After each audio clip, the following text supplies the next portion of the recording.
Not only are the friendships toxic, so is her tongue. It's like a fur coat on it.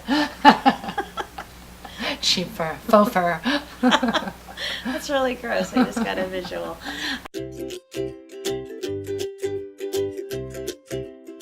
Hey everybody! So today we are going to talk about kids and their friendships.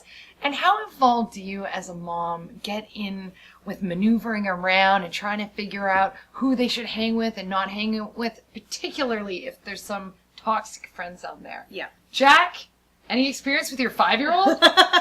Any toxic friends trying to get her to like smoke and drink? Yeah. In the vape girl cave downstairs. Yeah. No, I like obviously at 5 she doesn't have toxic friendships, but I can see like some friendships where, you know, they're like oil and water. I know this is also age related, but I do find like some friendships, I just find the kids they're not treating each other that great as friends, whereas when they're with other friends, they're really good with sharing. Yeah, you see different things. Yeah, being careful of each other's feelings. So what happens? You have this kid over for a play date, and you're like, okay, kid's being mean to Maddie, or Maddie's not being a good friend to you.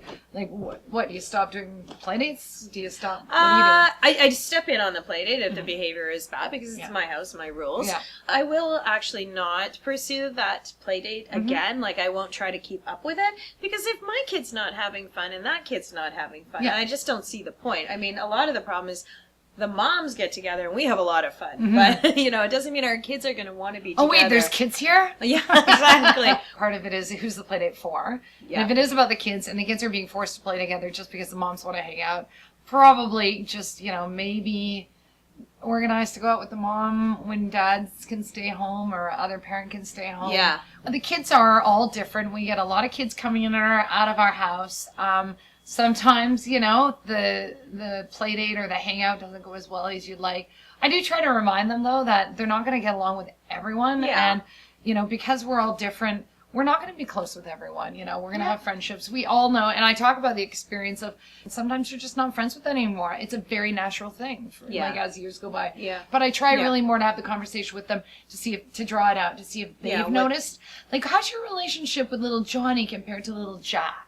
Any differences? What things do you like about your time with Johnny that is a bit different with Jack? I've got teenagers now as well, and they kind of really have to figure it out for themselves. Like, I'm not going to step in and tell them who they can and can't be friends with.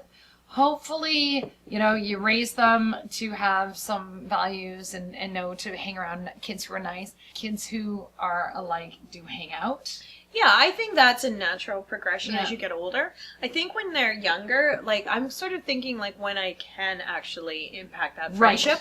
Like, when I can say, you know, that maybe that little kid isn't so nice, I'll move Maddie away and I'll try to get her over here to play with more of these friends. And that's perfect. That's like training and that's teaching around making good decisions later. So if you have those conversations about friendship when they're young, as they get older, they'll bring those with them and they'll hopefully pick good friends, pick friends who are kind to them, you know, like I always find, you know, if I see a teenager not get invited to something and they're upset, I'm like, I get that, but why would you want to go to a place where you're not invited? Where you're not wanted. Like, let's think about that. You know?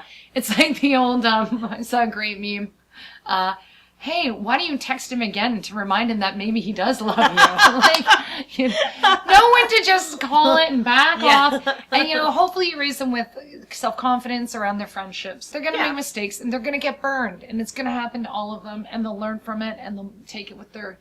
It's life, man. Yeah. And if you are the parent of the kid who burns my kid, look out. Get you. Look out. I see with moms and dads now, like, they're doing things like, oh, have you called if they like a friend, they're like pushing, why don't you have so-and-so come over? No.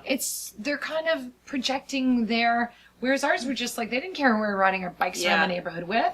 No. They just care that you made it that home you're by outside and not in their house. And I also find, like, with Maddie and her play dates, like, if they come upstairs and they're having a kerfuffle and they're coming to me to whine about it, the rule now is you guys have a problem. Now you have to go get a plan.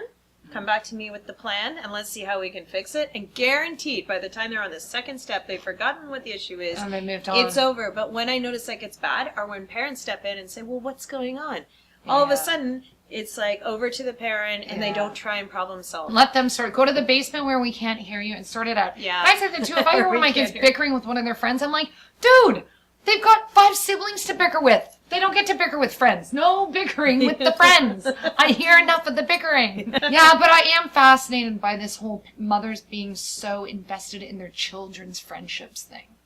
I find that a real shift generationally from our parents to us. because my parents, no, they had no involvement. No, they didn't care who you invited to your birthday party. They didn't care. It's kind of crazy, but well, it's also just you're ruining your kid's life. Like if you care so much about it, that's your problem. right. But don't make your kid care about it. Right. What a great way to make your kid feel like crap. Yeah. Oh my God, stay off Facebook when there's a birthday party going on. Just stay off. Anyway, I'd love to know what you guys think. How involved do you get in your kids' friendships? And do you play them like pawns to make sure they have the perfect friendships? How's that working out for you? We'll see you next time.